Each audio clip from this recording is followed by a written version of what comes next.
नमस्कार, शाम के 7 बज रहे हैं और आप देख रहे हैं एनडीटीवी इंडिया। मेरा नाम है सोहित मिश्रा।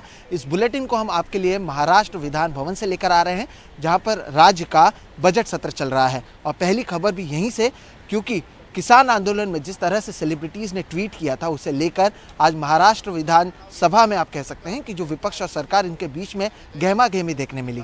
विरोधी पक्ष नेता और महाराष्ट्र के पूर्व मुख्यमंत्री देवेंद्र फडणवीस ने सरकार पर हमला बोला और उन्होंने कहा कि आप किस तरह से भारत रत्नों की जांच करवा सकते हैं। आपको बता दें कि देवेंद्र फडणवीस ने कहा कि सरकार शर्जील उस्मान का समर्थन करती है और भारत रत्न लता मंगेशकर, सचिन तेंदुलकर पर कार्रवाई करने की बात करती है। फडणवीस ने कहा कि लता मंगेशकर और सचिन तेंदुलकर ने उन लोगों के खिलाफ ट्वीट किए जो भारत के खिलाफ प्रोपेगेंडा चला रहे हैं।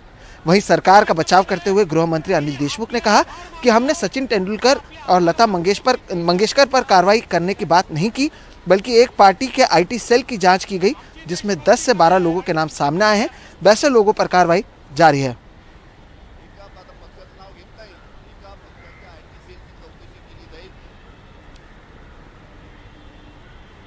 तो वहीं अगर बात की जाए तो सोमवार से ही जो 60 साल के ऊपर के हैं और 45 साल के ऊपर के जो बीमार लोग हैं, उन्हें टीका लगना शुरू हो चुका है। बड़े पैमाने पर लोगों में उत्सुकता भी नजर आ रही है। तो इनके उत्सुकता को और बढ़ाने के लिए कई केंद्रीय मंत्री, कई सेलिब्रिटीज और कई जाने माने लोग भी अब वैक्सीन लगाते हुए दिख रहे हैं। देश के स्वास्थ्य मंत्री डॉक्टर हर्षवर्धन ने मंगलवार को अपनी पत्नी के साथ Delhi heart and lungs institute जाकर वैक्सीन की कीमत चुकाई और टीका लगवाया। दोनों ने स्वदेशी वैक्सीन कोवैक्सीन ही लगवाई। लोगों से अपील की, जो लोग कीमत चुकाने में समर्थ हैं, वो प्राइवेट अस्पताल में जाकर ही टीका लगवाएं।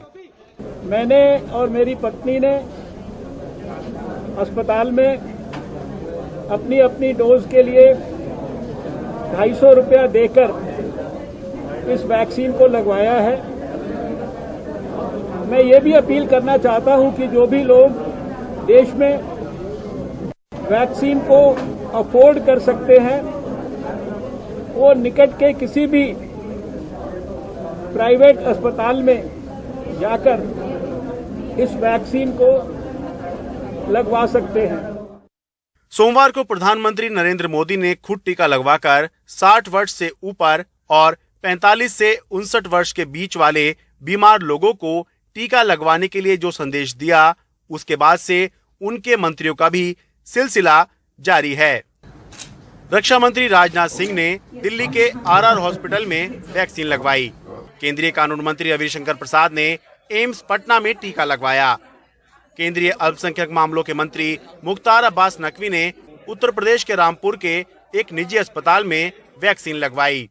इसके अलावा जम्मू कश्मीर के पूर्व मुख्यमंत्री डॉक्टर फारूक अब्दुल्ला, अभिनेता कमल हासन, टीम इंडिया के कोच रवि शास्त्री ने भी टीका लगवाया।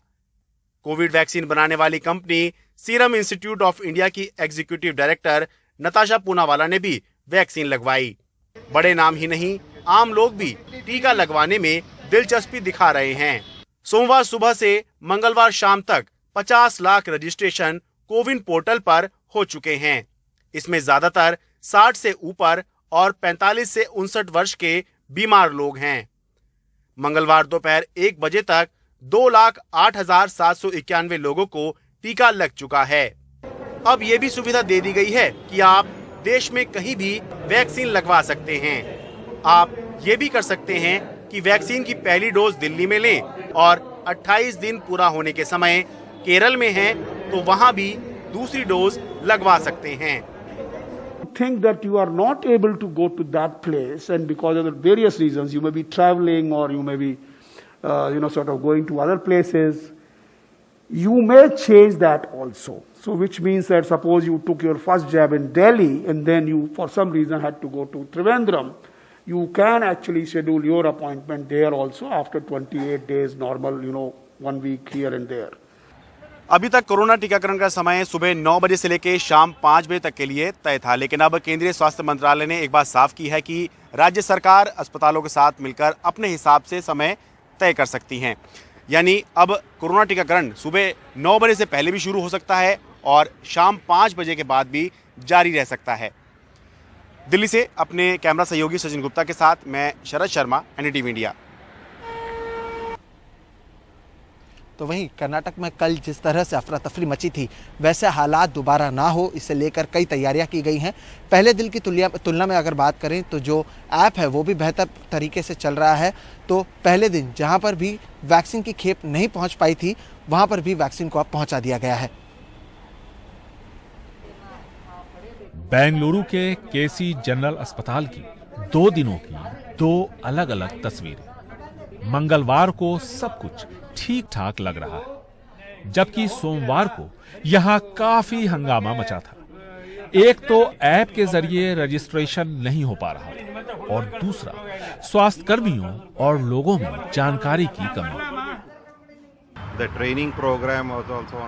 स्वास्थ्य कर्मियों की ट्रेनिंग और रजिस्ट्रेशन सब एक दिन शुरू हुआ।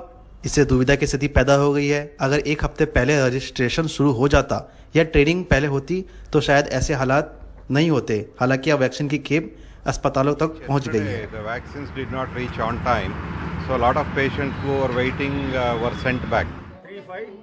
50 लाख के आसपास बुजुर्गों को कर्नाटक में टीके लगाए जाने हैं, जो 60 साल या इससे ज्यादा उम्र के हैं। वहीं 16 लाख ऐसे लोग हैं जो गंभीर बीमारियों से पीड़ित हैं, यानी 45 से 60 साल के बीच हैं। इन्हें भी टीके लगने हैं। साफ है कि लक्ष्य बड़ा है, लेकिन 102 साल के इन जैसे बुजुर्गों के हौसले के सामने कोई भी लक्ष्य असंभव नहीं हो सकता। मैंने 2 वजहों से टीका लगवाया। पहला कि मैं संक्रमित होकर किसी पर बोझ नहीं बनना चाहता था, और साथ ही में मैं चाहता था कि मेरी वजह से किसी और को संक्रमण ना हो। टीकाकरण के पहले और दूसरे दौर में कर्नाटक ने बढ़ चढ़कर हिस्सा लिया था, और तीसरे दौर में बुजुर्ग बड़ी तादाद में सामने आ रहे हैं। उनका हौसला देखते ही बनता है। ऐसे में सरकार को सुनिश्चित करना चाहिए कि पहले दिन की तरह उन्हें बगैर टीका लिए हुए निराश होकर वापस न लौटना पड़े। बेंगलुरु से कैमरामैन कुमार के साथ निहाल किदवई, एनडीटीवी इंडिया। हरियाणा के करनाल के सैनिक स्कूल कंजपुरा में 54 छात्र कोरोना संक्रमित पाए गए हैं। आपको बता दें कि करनाल में कुल 78 केस सामने आ चुके हैं। करनाल के मुख्य चिकित्सा अधिकारी डॉक्टर पीयूष शर्मा ने बताया कि सैनिक स्कूल कुंजपुरा में कल 3 बच्चों की रिपोर्ट पॉजिटिव आई थी। उसके बाद उनके संपर्क और हॉस्टल में रह रहे 390 बच्चों की टेस्टिंग कराई गई थी, जिसमें से आज 54 की रिपोर्ट पॉजिटिव आई है। सैनिक स्कूल में हरियाणा के अलावा विभिन्न राज्यों के बच्चे पढ़ रहे हैं।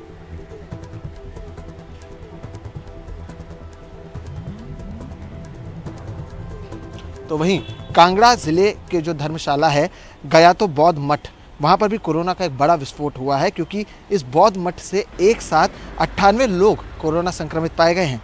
कल कांगड़ा जिले में कुल 108 नए मामले सामने आए, जिनमें से 98 केस अकेले गया तो मठ के हैं। मठ में 25 फरवरी से ही कोरोना संक्रमण के मामले सामने आ रहे हैं। अभी 124 लोगों की रिपोर्ट आनी बाकी है। मठ में 350 बौद्ध भिक्षु और स्टाफ रहते हैं। कांगड़ा के मुख्य चिकित्सा अधिकारी डॉक्टर गुरदर्शन गुप्ता ने बताया कि स्वास्थ्य विभाग हर स्थिति पर नजर बनाए हुए हैं। उन्होंने कहा कि गया तो मठ में बढ़ रहे मामलों के चलते उसे पहले ही कंटेनमेंट जोन घोषित कर दिया गया है।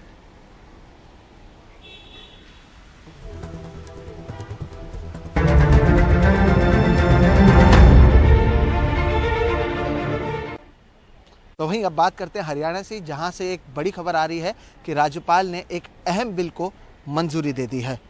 इसके तहत निजी कंपनियों को भी अब 75% नौकरियों में प्रदेश के ही नौजवानों को रखना होगा। डिप्टी सीएम दुष्यंत चौटाला ने कहा है कि ये नियम हर कंपनी, सोसाइटी, ट्रस्ट में आरक्षण मिलने के लिए दिया गया है।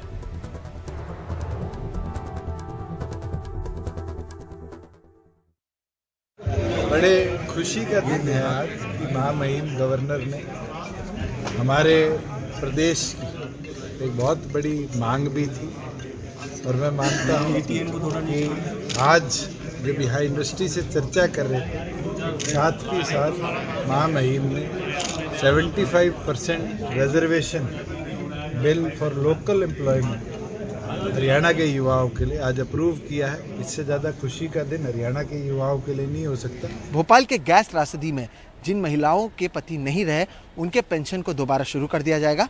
1.5 साल पहले पिछली सरकार ने इनके पेंशन को बंद कर दिया था, जिसके बाद ये काफ़ी ही कठिन आर्थिक हालात से गुजर रहे थे। कल ही उन महिलाओं की कहानी एनडीटीवी पर दिखाई गई थी, जिसके बाद सरकार हरकत में आई और पेंशन बहाल करने का फैसला किया।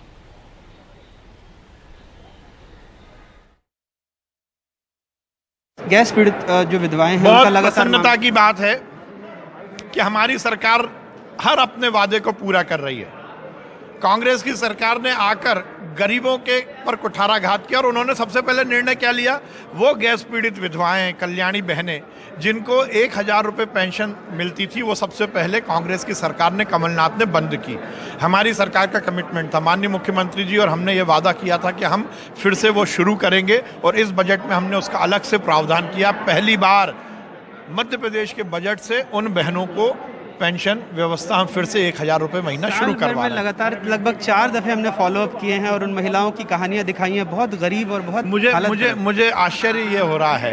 मैं आपके चैनल को ये सलाह देना चाहता हूँ कि ये स्टोरी आपने कांग्रेस के समय नहीं की। नहीं जब कांग्रेस की सरकार ने ये बंद किया नहीं और हमारी सरकार ने, मैं पूरी जिम्मेदारी से कह रहा हूँ कि जैसी 2019 में योजना बंद हुई थी तब भी हमने ये कहानी की थी। आपसे निवेदन करूंगा, आज एनडीटीवी को हमें बधाई धन्यवाद देना चाहिए हमारी सरकार को कि हमारी सरकार ने फिर से बजट में प्रावधान कर गैस पीड़ित विधवाओं, कल्याणी बहनों को पेंशन शुरू करने का निर्णय लिया। ये ऐतिहासिक कदम है। चलिए सर, आप हमें बधाई नहीं दे रहे, कोई बात नहीं, हमें दुख नहीं है, लेकिन मैं आपको याद दिला दूं कि 2000 नहीं, ठीक है, आपने तो काम किया क्योंकि आपने पहले भी वायदा किया था, लेकिन हम लगातार इस कहानी को दिखाते जा रहे थे और आपने भी कई बार हमारे चैनल के माध्यम से वायदा किया।